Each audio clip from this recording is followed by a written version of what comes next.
Bonjour à tous les amis, bonjour à toute la famille, bienvenue pour une nouvelle petite vidéo sur la chaîne 100% Récup Nature et Autosuffisance. On est le dimanche 14 mai, il est 17 h et nouvelle petite vidéo afin de vous montrer une nouvelle fois tous les changements qui ont été faits ces derniers temps. Et bien ici à la ferme, le jardin fermier Les Mille Idées, donc on va essayer de faire rapide une fois de plus. Je n'aurai pas le temps de tout vous montrer car j'ai beaucoup de travail, mais déjà un des premiers changements qui a été fait récemment, c'est ceci, c'est d'avoir créé une bordure sur la partie où j'avais mon thym, mon herbe de curry, les oreilles de lapin à fleurs violet, le buisson jaune. Et donc je suis venu intégrer une petite bordure en planche de récup. Alors les planches de récup font 50 cm de large.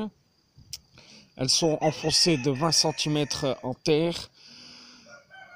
Toute la bordure a été retournée, désherbée et nettoyée afin de venir mieux disposer un petit peu tout ce qui est dedans et afin de rajouter quelques petits aromates supplémentaires. Donc avant de vous énoncer ça, voici un petit visuel sur les topinambours qui deviennent magnifiques, obtenus par mon ami Pierre Bourdieu des Jardins de la Symbiose. La mélisse qui est absolument gigantesque, comme vous pouvez voir, est magnifique, avec la quantité phénoménale de pluie qu'on a en ce moment. Cette bordure là c'est pareil, elle a subi des petits changements. On avait quelques petites agapanthes qui étaient des jacinthes des bois qui étaient devant. Donc afin de libérer de la place pour la lavande, je suis venu retirer après floraison les bulbes de jacinthe que j'ai déplacés sur le côté. Et je suis venu rajouter des glaïeuls aussi. Ça a été désherbé.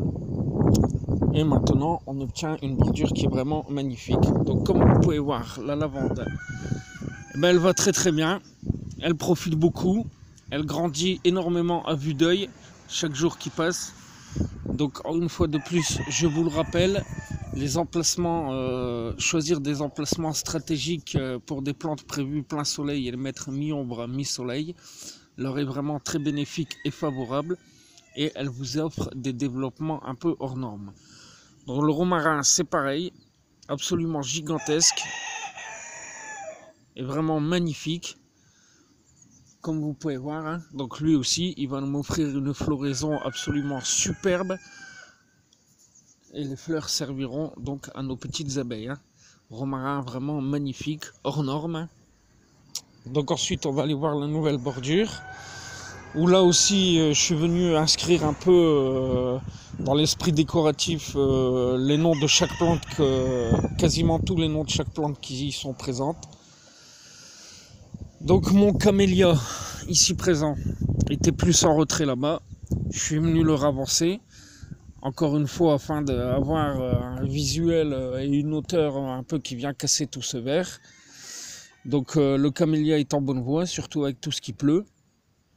Donc on aura vraiment ici un angle avec un camélia dominant, un rosier rose surplombant et cet arbuste à fleurs jaunes qui viendra un peu casser ce rose. Ensuite je suis venu rajouter de l'origan. Donc là aussi, hein, planté dans les averses afin de leur assurer une reprise quasiment à 100%. Et comme vous pouvez voir, c'est très bénéfique. Il ne souffre pas du tout.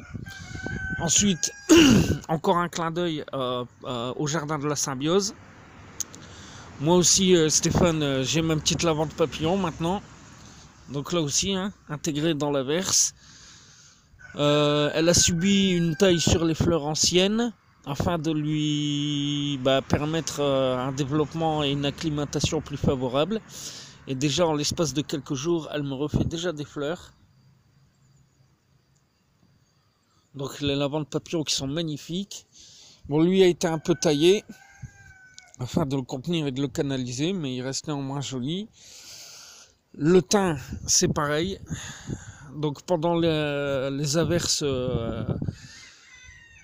où il y avait des temps un peu plus calmes, je suis venu à la 4 dents, enfin à la bêche, retirer en fait tout le thym avec ses racines. Donc j'ai vraiment pris large pour pouvoir le ravancer un peu devant et l'éloigner un peu des oreilles de lapin afin qu'ils gagnent en volume et en densité pour pas qu'ils ne s'étouffent les uns aux autres. Donc là aussi, le fait d'avoir agi pendant la pluie, ça a été favorable et il n'y a pas du tout souffert. Il est magnifique. Bon, lui, il se passe de commentaires. Il a pris une amplitude et un volume incroyable en quelques mois. Lui, je ne l'ai pas déplacé, il n'y avait pas besoin. L'herbe à curry, elle, a été déplacée aussi. Donc elle était vraiment collée quasiment aux oreilles de lapin. Et là aussi pareil, entre deux averses, j'ai pris large pour les racines et je suis venu le déplacer. Et il n'a pas du tout souffert. Et là, il va entrer en floraison. Dans l'herbe à curry, vraiment une senteur de curry qui domine dans le jardin, quoi. Ça sent très très fort. Les canins sont en bon développement, comme vous pouvez voir, hein. Et donc ensuite, sur cette partie-là, je suis venu intégrer des semis de belle de nuit jusqu'à à peu près ici, de manière à avoir une petite hauteur de fleurs sur le devant, hein. Donc voilà un peu pour cette partie-là. Ensuite, la bignonne, elle suit son cours. Donc là aussi, malgré la première structure que j'ai mis en place, il va sûrement falloir que j'envisage de créer une autre structure, un peu pour essayer de faire comme, pas un tunnel, mais une petite structure en hauteur où la bignonne va pouvoir grandir dessus et on aura un passage vraiment très fleuri. Donc ensuite, on va aller voir derrière, rapidement, hein, parce que j'ai encore énormément de choses à vous montrer, mais je ne pourrais pas tout vous montrer maintenant. Prochainement, il va y avoir le jasmin de planter. Donc les framboisiers, les artichauts sont en plein développement et ils sont magnifiques grâce aux pluies abondantes. Donc là, c'est pareil. Alors sur le devant, ouais, il faut que je vous parle de ça parce que j'ai effectué un changement aussi. Je suis venu planter un arbuste d'Australie. Je cherche le nom. Donc un callistémon, ça s'appelle un arbuste à plumes roses. On va aller voir ça immédiatement. Donc à la base devant j'avais un arbre à bourdon, souvenez-vous, je l'ai montré dans mes vidéos, qui était censé venir amener un peu une hauteur.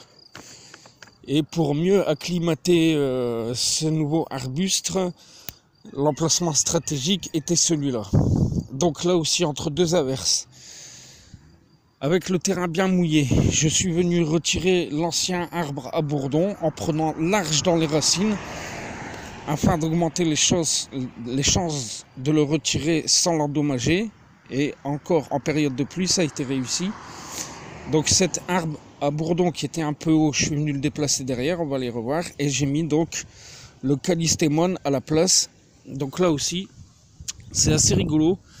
Donc c'est un arbuste qui vient d'Australie, mais qui fait des fleurs un peu en forme de plume, avec du pollen sur les extrémités. Et donc là aussi, les pollinisateurs en sont très friands, hein. Donc c'est assez rigolo. Ça ressemble un peu à des feux d'artifice, je trouve. Et donc là aussi, implanté il y a une semaine ou deux, et déjà il a fait des repousses et pris une aisance assez incroyable, hein. Donc voilà, et on va passer derrière. Et j'ai bien peur de ne pas avoir assez de temps pour cette vidéo, car mon téléphone sature en contenu, tant j'ai de choses à vous montrer. Donc l'arbre à bourdon est venu ici, comme vous pouvez voir. Donc il n'a absolument pas souffert et il s'est même épanoui depuis le temps que je l'ai mis là. La preuve, c'est qu'il m'a refait de la jeune pousse et les fleurs arrivent enfin, alors que devant il y avait un peu tendance à stagner. Et là, en une semaine, même pas, il a déjà explosé, quoi. Donc ensuite, le chêne français est devenu magnifique, superbe. Épanouissement total pour ce chêne. Et avec l'abondance de pluie ces dernières semaines, il a doublé de taille en l'espace de quelques semaines, quoi. Donc voilà. Ensuite, on va aller voir les nouvelles sauges plantées dans mon dernier bassin floral. Donc là aussi, au milieu des semis que j'ai fait, je suis venu planter un autre origan, une sauge panachée, magnifique, une sauge bleu-violet, et derrière, une autre sauge rouge, mais qui n'est pas arbustive. Et déjà là aussi, depuis une semaine qu'elles sont plantées, elles ont déjà doublé de taille. Et ensuite, mes nouveaux dahlias sont venus aussi rejoindre ici, cette partie-là, où il n'y avait rien. Et là aussi, vous verrez les petites photos avant la vidéo. Donc voilà pour cette première petite vidéo sur les changements et les nouveaux aménagements au jardin fermier.